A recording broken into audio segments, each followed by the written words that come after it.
Hello नमस्कार बच्चों, welcome to physics वाला। स्वागत है आपका आपके प्यारे से चैनल पे जिसका नाम है कंपटीशन वाला। जैसा कि बेटा आप लोगों ने अपने केमिस्ट्री का सिलेबस कितना रिड्यूस हुआ है ये देख ही लिया होगा, और साथ ही साथ में जूलॉजी और बॉटनी का भी आपको पता चल गया होगा।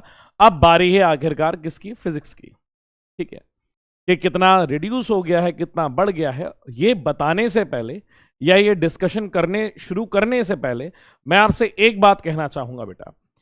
अगर ये सिलेबस जो रिड्यूस हुआ है ये सिर्फ कुछ बच्चों के लिए नहीं हुआ है, ये हर एक बच्चे के लिए सेम उतना ही अमाउंट ऑफ सिलेबस रिड्यूस हुआ है।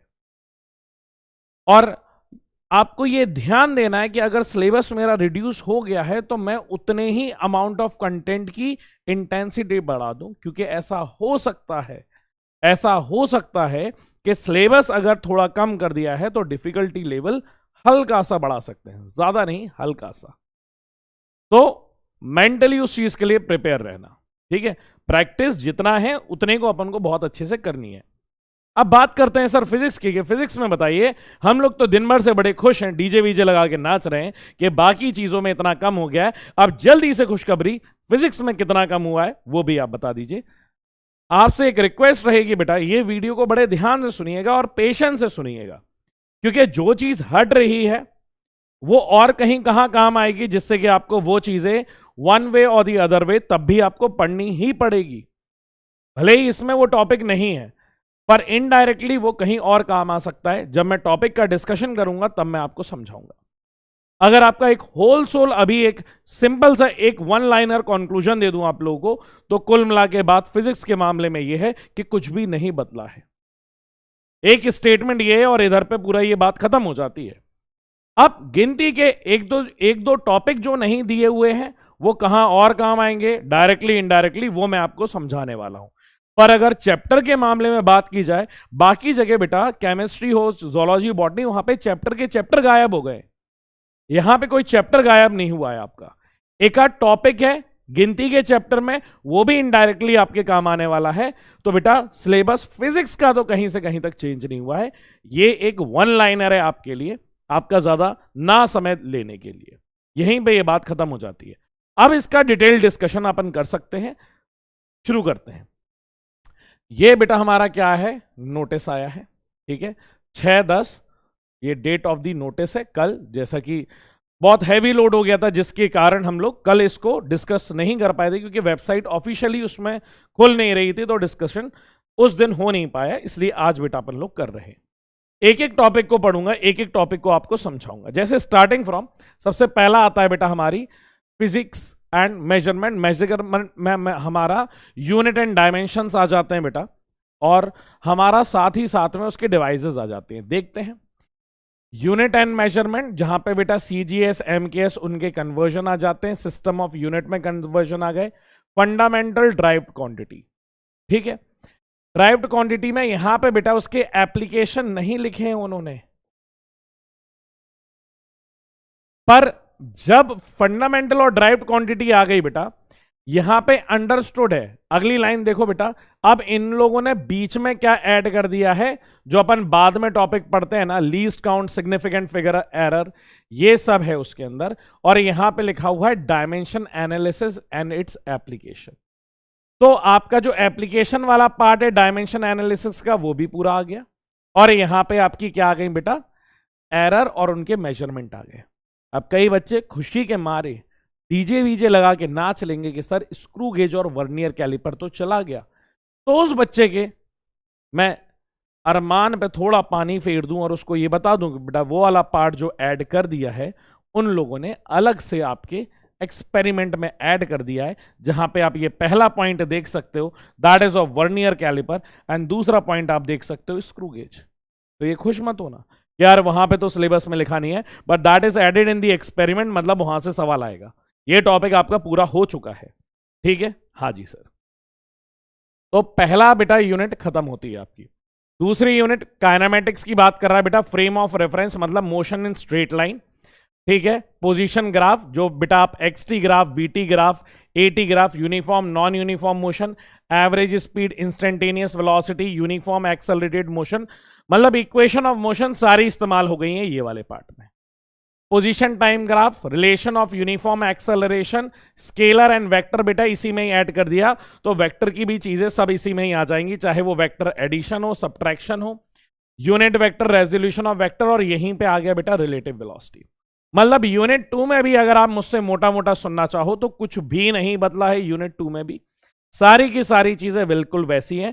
मोशन स्ट्रेट लाइन से शुरू करते हैं, फिर motion in a straight line में रिलेटिव मोशन और ग्राफ पढ़ते हैं, फिर मोशन इन अ प्लेन पढ़ते हैं, और मोशन इन अ प्लेन के बाद ग्राफ्स आ जाते हैं। प्रोजेक्टाइल भी है, सर्कुलर मोशन भी, आप यहां पे देख सकते हो सर्कुलर मोशन और प्रोजेक्टाइल मोशन, ठीक है सर। और ये बेटा इन दोनों का ही पार्ट आ गया, स्ट्रेट लाइन का भी बेटा रिलेटिव मोशन और 2 डायमेंशन का भी रिलेटिव मोशन। तो आपके यूनिट 1 और यूनिट 2 में कोई भी चेंज नहीं है। बात करते हैं लॉज ऑफ मोशन की। Force, inertia, Newton's first law, momentum, momentum पढ़ लिया तो सेकंड लॉ आ जाएगा। इंपल्स आ गया, थर्ड लॉ आ गया, law of conservation of linear momentum, equilibrium on concurrent forces, मतलब बेटा सारे का सेकंड लॉ का एप्लीकेशन आपका पूरा आ गया कुल मिला के। यहीं पे आप देख सकते हो बेटा friction, static friction, law of friction और रोलिंग फ्रिक्शन भी बेटा यहां पे आ गया है। ध्यान से देखना, ये एक बड़ा इंपॉर्टेंट पॉइंट यहां पे लिख रहा हूं।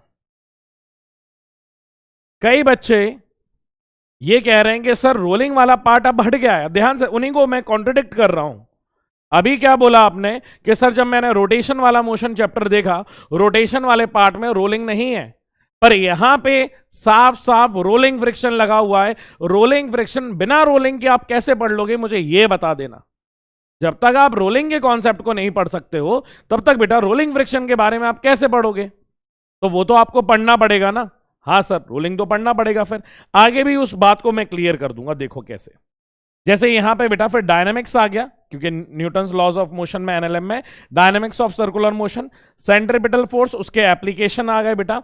हर तरीके से स्ट्रिंग को घुमा रहे हैं, और vertical circular motion, banking of load, ये सारा सारा सारा पार्ट पूरा इसमें आ जाएगा बेटा। मतलब आपका लॉज ऑफ मोशन में एनएलएम में भी कुछ नहीं बदला है। डब्ल्यूपी की बात करते हैं तो डब्ल्यूपी की स्टार्टिंग जो होती है बेटा, वो work done by constant force, variable force. Kinetic energy यहां पे है। काइनेटिक एनर्जी और मोमेंटम का रिलेशनशिप है, क्योंकि बेटा मोमेंटम इस टॉपिक में आपको दिया गया है, काइनेटिक इधर है, तो मोमेंटम और काइनेटिक एनर्जी का रिलेशनशिप भी आएगा। पोटेंशियल एनर्जी आ गई, वर्क एनर्जी थ्योरम और पावर आ गई। इसमें भी कोई भी ऐसा टॉपिक नहीं है जो हटा हो। अगली बात आ जाते हैं बेटा पोटेंशियल एनर्जी की। स्प्रिंग भी फोर्स भी आ गई, mechanical energy, conservative, non conservative force. यहां पे आप देखो बेटा, ऊपर आपने क्या पढ़ लिया है? ऊपर सर मैंने सर्कुलर मोशन पढ़ लिया, हॉरिजॉन्टल वाला, और इधर पे आपका वर्टिकल सर्कुलर मोशन है। यहां पे बेटा आपका कोलिजन दे दिया गया है, क्योंकि कोलिजन को कई लोग सेंटर ऑफ मास में कंसीडर करते हैं और कई लोग डब्ल्यूपी में कंसीडर करते हैं। इन लोगों ने जो सिलेबस दिया है वो कोलिजन को डब्ल्यूपी में मान करके हमें दे दिया है। अब बात आते हैं रोटेशनल मोशन की, जिसमें सबसे ज्यादा बच्चों को यह लग रहा है कि यहां से सर रोलिंग हट चुकी है। उसको भी मैं क्लियर कर देता हूं पहली बार में। मैं आपका ऐसा नहीं है कि यार बेफालतू में इधर उधर की बात घुमा करके आपका टाइम बढ़ाना है। पहली बात में आपको रोलिंग पढ़नी है, बात खत्म। समझ में आ रहा है? अब उसका जस्टिफिकेशन देता हूं। अगर रोटेशनल मोशन की बात करोगे तो सबसे पहले बेटा हमारा आ गया सेंटर ऑफ मास वाला part, centre of mass of rigid body. Basic concept में रोटेशनल मोशन के सारे बेसिक कॉन्सेप्ट आ गए, ध्यान से सुनना। सेंटर ऑफ मास जब रिजिड बॉडी दे दिया तो कैविटी प्रॉब्लम भी आ गई, और कॉम्बिनेशन ऑफ बॉडीज भी आ गई है। यहां पे फिर मोमेंट ऑफ फोर्स के बारे में बात किया बेटा, टॉर्क आ गया, एंगुलर मोमेंटम उसका कंजर्वेशन आ गया एंड इट्स एप्लीकेशन। ठीक है सर। अब एंगुलर मोमेंटम के एप्लीकेशन पे अगर ध्यान दो तो वो प्योर रोलिंग वाला केस भी तो आ जाता है। समझ में आ रहा है? जैसे अपन एंगुलर मोमेंटम से ही सॉल्व करते हैं। अब यहां पे क्या दिया है बेटा? मोमेंट ऑफ इनर्शिया, गायरेशन, ठीक है, रेडियस ऑफ गायरेशन। अब रेडियस ऑफ गायरेशन का मेन सिग्निफिकेंस जो है बेटा वो k²/r² से ही तो है। हाँ सर, तो रेडियस ऑफ गायरेशन यहां से भी पूछ सकता है। Value of moment of inertia for simple geometrical object, ठीक है, परपेंडिकुलर एक्सिस थ्योरम, उसकी एप्लीकेशन।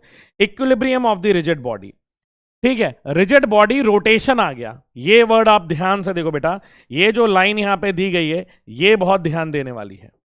यहां पे जो दिया गया है ये दिया है rigid body rotation, rigid body rotation और इक्वेशन ऑफ रोटेशनल मोशन। ठीक है, रिजिड बॉडी का रोटेशन समझाना है बेटा, तो रोटेशन में रोलिंग वाला पार्ट भी तो आएगा। और उसके आगे चलो, comparing the linear and rotational motion. Compare का जब कर रहे हो लीनियर और रोटेशन मोशन में बेटा, तो वहां पे वी हो गया, वहां पे आर ओमेगा हो गया। तो यहां पे मैं पर्सनली सजेस्ट तो यही करूंगा कि भाई आप रोलिंग में टाइम ही कितना लगता है बेटा, बहुत छोटा सा टॉपिक है, ज्यादातर टीचर उसको एक लेक्चर में खत्म करवा देते हैं, एक लेक्चर में हो जाता है। एक लेक्चर के चक्कर में क्या आप 4 नंबर का रिस्क लेने के लिए तैयार हो? पहले तो आप ये समझो, ये जानना ज्यादा जरूरी है ना। कोई कहता है कि नहीं यार रोलिंग में छोड़ के, क्योंकि बेटा ये कोई चैप्टर थोड़ी हटाया है। चैप्टर हटाया होता हम बिल्कुल कह देते यार तुम्हारे 7-8 लेक्चर लगने वाले हैं, आप उसको छोड़ दो, रिस्क मत लो। मैं आपको वैलिडेट भी कर रहा हूं कि यार यहां पे उसने रिजिड बॉडी रोटेशन भी बोला है, इक्वेशन ऑफ रोटेशन मोशन भी बोला है, लीनियर एंड रोटेशनल मोशन भी बोला है। तो यार ये कहीं ना कहीं अगर रोलिंग का कोई केस हमसे पूछ लेगा तब हम क्या करेंगे, और जहां पे यहां पे रोलिंग फ्रिक्शन हमें ऑलरेडी गिवन है। समझ में आ रहा है? तो बेटा जब आपका सपना यहां पे पहुंचने का है तो बिल्कुल रिस्क लेने का नहीं। समझ में आ रहा है? एक लेक्चर के चक्कर में मैं क्यों रिस्क लूं अपने 4 नंबर का? तो इस बात को आप ध्यान से पढ़ना, ज्यादा टाइम नहीं कंज्यूम करता है, क्योंकि ज्यादातर जो इंपॉर्टेंट पार्ट है वो ऑलरेडी आप सीख चुके हो। मात्र एक लेक्चर का जो बचता है वो आप देख लीजिएगा। मेरा काम यहां पे सिर्फ सिलेबस डिस्कस करना तो है ही एक पार्ट में, पर समझाना भी तो है कि यार अगर ऐसी सिचुएशन आ गई तो व्हाट विल यू डू। मैं तो करके जाऊंगा यार, एक दिन अगर ज्यादा लग रहा है कोई बात नहीं, एक लेक्चर ही तो है ना ज्यादा, दैट्स ओके। आगे देखते हैं, ग्रेविटेशन की बात की जाए बेटा, यूनिवर्सल लॉ ऑफ ग्रेविटेशन आ गया ग्रेविटेशन फोर्स के बारे में। एक्सेलरेशन मतलब एक्सेलरेशन ड्यू टू ग्रेविटी और वेरिएशन इन एक्सेलरेशन, एल्टीट्यूड और डेप्थ। अब एल्टीट्यूड और डेप्थ तो दे ही दिया है, और वेरिएशन में बेटा अब रोटेशन वाला भी मैं लेके चलूंगा। अब देखो यहां पे रोटेशन के बारे में उसने लिखा नहीं है, पर अपन भी तो पढ़ते हैं यार उसके ओमेगा के डिफरेंस के कारण, तो ये मैं मान के चलूंगा। जरा सा टॉपिक है, अब मैं इतने इतने छोटे से टॉपिक स्किप नहीं कर सकता हूं। Why to take risk just because के यहां पे नहीं है और दे देगा तो फिर मैं क्या करूंगा? मेल लिखता रहूंगा कि सर आपने जो सिलेबस भेजा था उसमें आपने वेरिएशन ऑफ एक्सेलरेशन तो लिखा पर रोटेशन नहीं लिखा, इस वजह से मैं वो टॉपिक नहीं पढ़ पाया। तो 15 मिनट का टॉपिक है, मात्र 15 मिनट का कर लेना, ठीक है। एंड कैपलर्स लॉ आ गया बेटा, पूरा प्लैनेटरी मोशन आ गया, ठीक है। ग्रेविटेशनल पोटेंशियल मतलब यू की बात कर रहा है बेटा, ग्रेविटेशनल पोटेंशियल एनर्जी है, और ग्रेविटेशनल पोटेंशियल है तो यहां पे किसकी बात कर रहा है बेटा? वी की बात कर रहा है। ये दोनों चीजें सीखोगे, ग्राफ सीख लेना। एस्केप वेलोसिटी है, motion of satellite, orbital velocity आ गया, टाइम पीरियड आ गया, एनर्जी ऑफ सैटेलाइट आ गया। तो ये छोटी छोटी चीजों की वजह से बस आपको कंफ्यूज कर रहे हैं बेटा, करते हुए जाना। अगला कह रहा है बेटा properties of solid and liquid, elastic behaviour आ गया बेटा, stress strain relationship, Hooke's law, Young's bulk, modulus of rigidity. Pressure आ गया बेटा, ठीक है, ड्यू टू फ्लूइड कूलम्ब, ये बेटा अपन लिक्विड वाले पार्ट में आ गए जिसे अपन फ्लूइड के नाम से जानते हैं। पास्कल लॉ उसकी एप्लीकेशन आ गई, effects of gravity and fluid pressure, ठीक है सर। अब यहां पे बेटा विस्कोसिटी आ गई, स्ट्रोक्स लॉ आ गया, terminal velocity, streamline, turbulent flow. अब यहां पे इन लोगों ने अब खुद सोचना, आपका आर्किमिडीज प्रिंसिपल नहीं लिखा है, खुद देखो। अब बिना फ्लूइड के बेटा आर्किमिडीज प्रिंसिपल आप ये मान लो अधूरा है। समझ में आ रहा है कि नहीं आ रहा है? तो आर्किमिडीज प्रिंसिपल बेटा बहुत इंपॉर्टेंट है, क्योंकि उसके बिना कई सारी चीजें फ्लूइड की आप नहीं समझ सकते हो। दे बोथ आर इंटरलिंक्ड, आप इस बात को समझो, वो दोनों एक दूसरे से कनेक्टेड है। तो यहां पे जैसे आर्किमिडीज नहीं लिखा है तो आर्किमिडीज आपको सीखना पड़ेगा। समझ में आ रहा है? अब ये खुश मत हो जाना, ये जरा जरा से टॉपिक है, पर बेटा वो चैप्टर के एसेंस है, आप ये बात समझो। विस्कोसिटी हो गया, स्ट्रोक्स लॉ हो गया, टर्मिनल वेलोसिटी, स्ट्रीमलाइन, टर्बुलेंट, ठीक है। फ्लो क्रिटिकल वेलोसिटी हो गया, बर्नौलीज प्रिंसिपल हो गया, और उसके एप्लीकेशन आ गए। फिर बेटा इसका surface energy, surface tension, angle of contact, excess pressure, फिर application of surface tension, drop, capillary. फिर आ जाता है बेटा heat, temperature, thermal expansion, specific heat, calorimetry वाला पार्ट आ गया, स्टेट आ गया, लेटेंट हीट आ गया, heat transfer, convection and radiation. Clear है कि नहीं है? इतना पार्ट भी बेटा आपको अच्छे से करना पड़ेगा। ये वाला पूरा किसका आ गया? हीट ट्रांसफर वाला पार्ट आ गया आपका। क्लियर है? ये पूरा करना, कुछ भी इसमें मिसिंग वाला पार्ट नहीं है, इस बात को समझो। समझ में आ रहा है? हाँ सर। अगला आ जाता है बेटा थर्मोडायनेमिक्स। यहां पे क्या किया दिया गया? Thermal equilibrium, zeroth law, concept of temperature, heat work, first law of thermodynamics, isothermal adiabatic process दिया गया है। क्लियर है? अब यहां पे बेटा फर्स्ट लॉ ऑफ थर्मोडायनेमिक्स दिया गया है। अब यहां पे आइसोथर्मल दे दिया आपने, एडियाबैटिक दे दी, आइसोकोरिक प्रोसेस नहीं दी, आइसोबैरिक नहीं दी। अब ऐसा थोड़ी है वो नहीं देगा बेटा। वर्क डन का कोई ग्राफ दे दिया हमें हीट कैलकुलेट करने का, क्योंकि यहां पे तो दिया है ना कि हीट और वर्क आपको निकालना है, इंटरनल एनर्जी आपको निकालना है। मान लो आपको कोई रिलेशनशिप दे दिया, वहां पे आपको इस्तेमाल पड़ रहा है बेटा, तो ऐसा थोड़ी है कि ये प्रोसेस पढ़ के नहीं जाओगे कि यार आइसोबैरिक और आइसोकोरिक नहीं लिखा है। बार बार वही समझाने की कोशिश कर रहा हूं कि यहां पे कोई चैप्टर नहीं हटा है, यहां पे छोटे मोटे टॉपिक है जो नहीं लिखे हैं, पर उनका को रिलेशनशिप कहीं ना कहीं दूसरे टॉपिक में काम आ जाएगा, जो आप नहीं निकालोगे तो प्रॉब्लम है। समझ में आया? सेकेंड लॉ ऑफ थर्मोडायनेमिक्स में बेटा रिवर्सिबल इरिवर्सिबल प्रोसेसेस लिख दी। अब यहां पे कार्नोट इंजन नहीं लिखा है, तो वो भी बेटा आप समझो कि वो दोनों भी किस पे काम करते हैं? इन्हीं प्रिंसिपल पे तो काम करते हैं, रिवर्सिबल और इरिवर्सिबल साइकिल पे। तो आपको ये चीज बेटा समझनी पड़ेगी कि यार इसमें कुछ कम नहीं हुआ है, जो है वही पढ़ के जाना है। Kinetic theory of gases KTG की बात करें, जहां पे equation of state of perfect gases की बात कर रहे हैं बेटा। वर्क डन निकालना है, kinetic energy of gases, assumptions बताने हैं, concept of pressure, kinetic energy, RMS velocity आ गया, डिग्री ऑफ फ्रीडम आ गया, लॉ ऑफ पार्शियल प्रेशर जितने भी हैं, applications, mean free path, Avogadro number. ठीक है, सारे लॉ सब कुछ पढ़ने हैं। अब बात करते हैं बेटा ऑसिलेशन एंड वेव की। ऑसिलेशन का बेटा टाइम पीरियड आ गया, फ्रीक्वेंसी आ गया, displacement as a function of time. ठीक है, सिंपल हार्मोनिक मोशन आ गया, उसकी इक्वेशंस आ गई, और यहीं पे बेटा रीस्टोरिंग फोर्स और फोर्स कांस्टेंट सब पूछ दिया। Kinetic energy, potential energy, simple pendulum आ गया, derivation and expression of time period. यहां पे फेजर डायग्राम नहीं लिखा है बेटा, फेजर डायग्राम भी आप जरूर करके जाना, क्योंकि ये जो टाइम पीरियड की कैलकुलेशन होती है वो फेजर डायग्राम से बहुत ईजी हो जाती है। यहां पे सेम टाइम पे इनने कंपाउंड पेंडुलम भी नहीं पढ़ा बेटा, बहुत छोटे से टॉपिक है, बहुत काम के टॉपिक हैं, हम इनका इंतजार थोड़ी करेंगे। क्योंकि टाइम पीरियड यहां पे लिखा है कि नहीं लिखा है? हाँ सर, टाइम पीरियड यहां पे भी लिखा है। अगर नीचे की बात करूं तो नीचे भी बेटा इन लोगों ने सिंपल हार्मोनिक मोशन की इक्वेशन पूछी गई है, एनर्जी पूछी गई है। यहां पे derivation of expression of time period पूछा गया, तो बेटा कंपाउंड पेंडुलम का भी टाइम पीरियड आपसे पूछ सकते हैं। मुश्किल से 10-15 मिनट का टॉपिक है, तो आप इन चीजों पे थोड़ा ध्यान देना, इनकी वजह से चीजें छोड़ना नहीं। यहां पे देखो wave motion, longitudinal wave, transverse wave, speed travelling wave, displacement, progressive principle of superposition आ गया, रिफ्लेक्शन ऑफ वेव आ गया, स्टैंडिंग वेव आ गई, यहां पे ऑर्गन पाइप आ गया, फंडामेंटल मोड और हार्मोनिक आ गया, बीट्स आ गया। इसमें एक बड़ा इंपॉर्टेंट टॉपिक है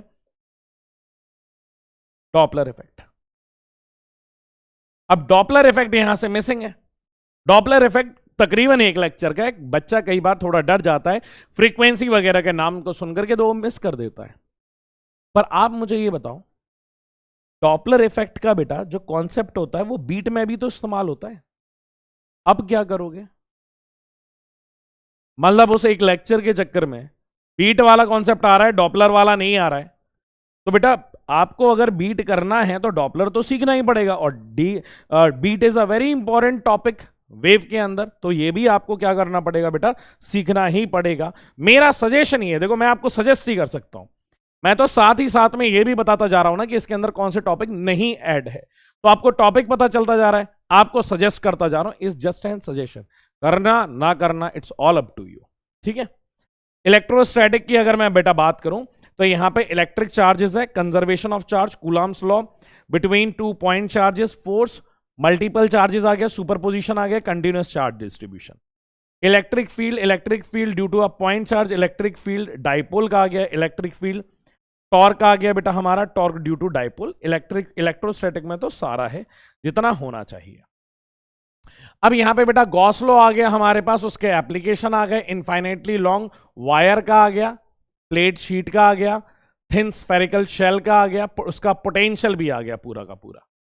पोटेंशियल के कैलकुलेशन सेम बेटा डाइपोल के लिए, सिस्टम ऑफ चार्ज और पोटेंशियल डिफरेंस, इक्विपोटेंशियल सरफेसेस आ गए, 2 पॉइंट के चार्जेस आ गए, सब कुछ है बेटा इसमें। कंडक्टर की बात की जाए जहां पे हम कैपेसिटर वाला बात करते हैं तो बेटा dielectric, electric polarisation, capacitor, capacitance, combination of capacitor, parallel capacitor आ गया यहां पे, with and without dielectric between the plates, मतलब यहां पे चार्जिंग एंड डिस्चार्जिंग की बात कर रहा है, चार्जिंग एंड डिस्चार्जिंग दिया हुआ है, एनर्जी स्टोर भी आ गई। इलेक्ट्रिक करंट की बात करें तो बेटा electric current, drift velocity, mobility and their relationship with electric, ohm's law आ गया, वीआई ग्राफ आ गया, नॉन ओमिक, ओमिक कंडक्टर आ गए, पावर आ गया बेटा, रेजिस्टिविटी आ गई, कंडक्टिविटी आ गई, सीरीज पैरेलल कॉम्बिनेशन और टेम्परेचर डिपेंडेंसी आ गई। ठीक है, ये पूरे आ गए। अब यहां पे बेटा अगर आप ध्यान से देखोगे तो आपको इन लोगों ने इस बार वो नहीं दिए हैं, कार्बन रजिस्टर यहां पे नहीं लिखे हुए हैं। आपको दिखा यहां पे कहीं? नहीं सर, यहां पे पूरे कहीं इन लोगों ने कहीं पे बात किसकी नहीं करी बेटा, कार्बन रजिस्टर की बात नहीं करी। अब ये है वही छोटे से टॉपिक, अब हम क्या माने कि ये लिखना भूल गए, या ये माने कि ये टॉपिक नहीं है। और है कितनी देर का टॉपिक?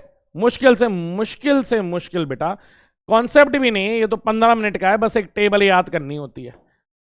कई बच्चों को तो याद होगी, अभी धाड़ से लिख देंगे कार्बन रजिस्टर की टेबल। क्या था, बीबी रॉय याद है?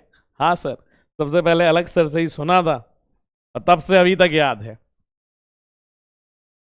तो कार्बन रजिस्टर बेटा इंपॉर्टेंट टॉपिक है यार, उन लोगों ने नहीं लिखा है, मिस है, क्या है, तो आप ये चीज समझना बेटा, 15 मिनट का टॉपिक है, करके चले जाना यार। मैंने वही बताया ना कि अपन को इस बार रिस्क लेने का ही नहीं है।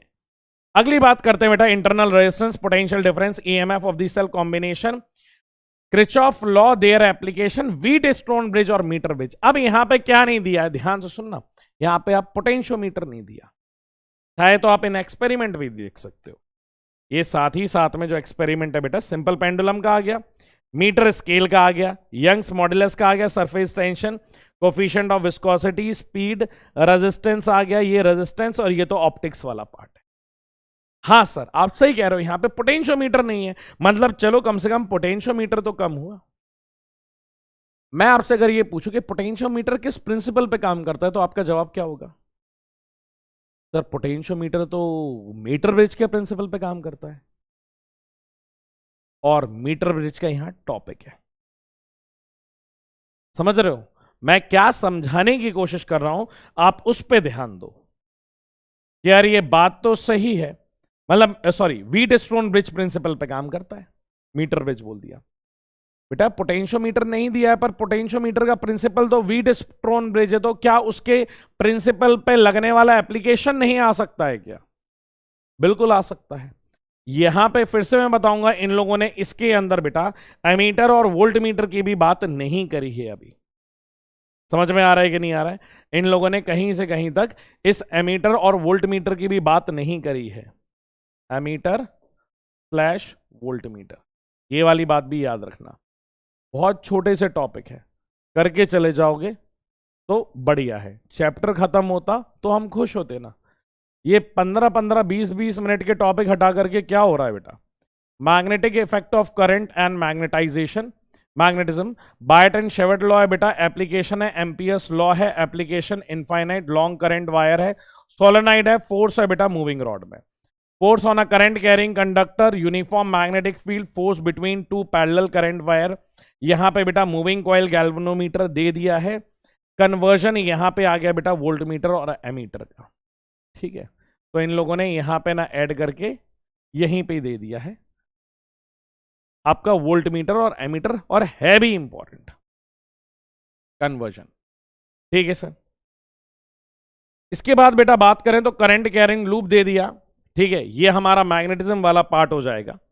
मैग्नेटिक डाइपोल मूवमेंट दे दिया, बार मैग्नेटिक दे दिया, मैग्नेटिक लाइन दे दी, टॉर्क दे दिया, इफेक्ट ऑफ टेम्परेचर दे दिया बेटा, जिसमें वो क्यूरी टेम्परेचर के बारे में बात करते हैं, तो ये तो पूरा आपको दिया ही है। अब यहां पे बेटा इन लोगों ने कहीं से कहीं तक हिस्टराइसिस लूप के बारे में बात नहीं करी है, पर मैं यही समझता हूं कि जब इफेक्ट ऑफ टेम्परेचर और मैग्नेटाइजिंग डीमैग्नेटाइजेशन की बात होती है तो कर लेना आप हिस्टराइसिस लूप, रिस्क मत लेना, हिस्टराइसिस लूप कर लेना। ठीक है, थोड़ा सा पॉइंट है बेटा, समझ लोगे तो इजी है। इलेक्ट्रोमैग्नेटिक इंडक्शन एंड एसी की बात करें तो बेटा यहां पे electromagnetic induction, EMI, EMF, current, Lenz law आ गया, एडी करंट आ गया, सेल्फ इंडक्टेंस आ गया, ऑल्टरनेट करंट, पीक, आरएमएस, और यहीं पे बेटा रिएक्टेंस आ गया, इंपीडेंस, एलसीआर सर्किट आ गया, इसका रेजोनेंस भी आ गया, बहुत इंपॉर्टेंट है, power and AC, wattlessness, AC generator और ट्रांसफॉर्मर, ये दोनों आ गए, ना ही इसमें कुछ बदला है। अगर ईएमडब्ल्यू की बात करें तो डिस्प्लेसमेंट करंट है हमारे पास, कैरेक्टरिस्टिक्स है, ट्रांसवर्स नेचर है, इलेक्ट्रोमैग्नेटिक थ्योरी है, स्पेक्ट्रम आ गए, और बेटा स्पेक्ट्रम के अलग अलग नेचर और इनकी प्रॉपर्टीज आ गई, और एप्लीकेशन ऑफ ईएमडब्ल्यू आ गया, इसमें भी कोई चेंज नहीं है। ऑप्टिक्स की बात करें तो ऑप्टिक्स में बेटा रिफ्लेक्शन आ गया, स्फेरिकल मिरर आ गया, mirror formula, reflection of light, plane mirror, lens आ गया आपका, लेंस मेकर फॉर्मूला आ गया, टीआईआर आ गया, उसका एप्लीकेशन आ गया, ठीक है, टीआईआर में पूरा कवर हो गया, मैग्निफिकेशन, पावर ऑफ लेंस आ गया, कॉम्बिनेशन ऑफ लेंस आ गया, ठीक है, माइक्रोस्कोप दिया है, एस्ट्रोनॉमिकल टेलीस्कोप दिया है, एंड देयर मैग्नीफाइंग पावर, ठीक है, ये तीनों अपना यहां पे कंप्लीट हो जाते हैं। वेव की बात करें तो बेटा wave, Huygens principle, law of reflection, ठीक है, यूजिंग हाइजेन, इंटरफेरेंस आ गया, डबल स्लिट आ गया, फ्रिंज विड्थ आ गई है, सस्टेन इंटरफेरेंस आ गया, डिफ्रैक्शन आ गया, स्लिट आ गया, width, polarization, Brewster law, plane polarization और पोलराइड्स, ये भी पूरा ही है आपका। डुअल नेचर में बेटा dual nature, radiation, photo electric effect, Hertz law, Lenard's observation, Einstein photo electric effect और मैटर वेव, डी ब्रोगली का, ये भी पूरा है। एटम्स में भी कोई चेंज नहीं है, पहले alpha particle, Rutherford, boards, energy level, composition, size, और जो पूरा बेटा एटम के स्ट्रक्चर के बारे में पढ़ते हैं वो पूरा है, और इसमें आपका न्यूक्लियर फिशन और फ्यूजन दोनों दिया गया है, क्लियर है। और यहां पे हमारे क्या आ गए, इलेक्ट्रॉनिक डिवाइसेस, सेमीकंडक्टर है बेटा, डायोड से, IV characteristic, forward biasing, reverse biasing है, डायोड है, वीआई कैरेक्टरिस्टिक्स, एलईडी भी है, फोटो डायोड भी है, सोलर सेल, जेनर डायोड और गेट्स आ गए, इसमें भी कुछ नहीं बदला है। ये बेटा एक्सपेरिमेंट है जो ऑलरेडी आपके क्लास में करवा दिए जाते हैं, मेन जो है उसमें आपको अपने इंस्ट्रूमेंट्स को देखना है, बाकी तो आपको क्लास में करवा ही दिया जाएगा, इसमें कोई नई चीज ऐड नहीं हुई है, जो है पुरानी ही है, ठीक है। डायोड हो गया बेटा, रजिस्टर हो गया, जेनर डायोड का कैरेक्टरिस्टिक्स कर्व आप पढ़ाते ही हैं बेटा, रिवर्स ब्रेकडाउन आता है जहां पे याद करो वो नी ग्राफ बनता है, पीएन जंक्शन आ गया बेटा, और ये ट्रैवलिंग ऑफ अ माइक्रोस्कोप, ये सारी चीजें करा देते हैं। तो आखिरकार बेटा ये आपका सिलेबस का बहुत ही ज्यादा डिटेल्ड डिस्कशन है जो मैंने टॉपिक वाइज लिया है। उम्मीद करता हूं यहां से कुछ ना कुछ आप सीखोगे, कुछ ना कुछ आप इंप्लीमेंट करोगे। जाते जाते फिर से मैं वन लाइनर यही कहना चाहूंगा बेटा, आपके फिजिक्स के सिलेबस में कुछ नहीं बदला है, ना ही ऐसी साइकोलॉजी अपने दिमाग में आप रखिएगा कि नहीं यार कुछ बहुत बड़ा चेंज है फिजिक्स के अंदर। आप एक नहीं 10 बार ढूंढोगे आपको सेम ही रिजल्ट मिलेगा, और अगर हो रहा होता तो अब तक आपके सामने होता, क्लियर है। तो आप यही सोच के करो बेटा कि इस बार जो अब मैं पेपर देने जा रहा हूं तो इस बार आप मेडिकल कॉलेज लेके ही मानूंगा, समझ में आ गया, ठीक है। ये जिद लेके जा रहा कि भाई ये जिद ही है, तो छोटी छोटी चीजों को लेकर के बिल्कुल रिस्क मत लेना। जाना कहाँ है, मेडिकल कॉलेज, ये भी याद रखना, क्लियर है बच्चों। थोड़ा बहुत एक आध टॉपिक ज्यादा पढ़ लोगे तो ज्यादा कुछ हार्म नहीं हो जाएगा, ठीक है। तो चलो बेटा मिलते हैं हम अगले क्लास में, अगले सेशन में। ख्याल रखिएगा, पढ़ाई करिएगा और मुस्कुराते रहिएगा। मिलते हैं जल्दी। टाटा बाय बाय, सी या बच्चों।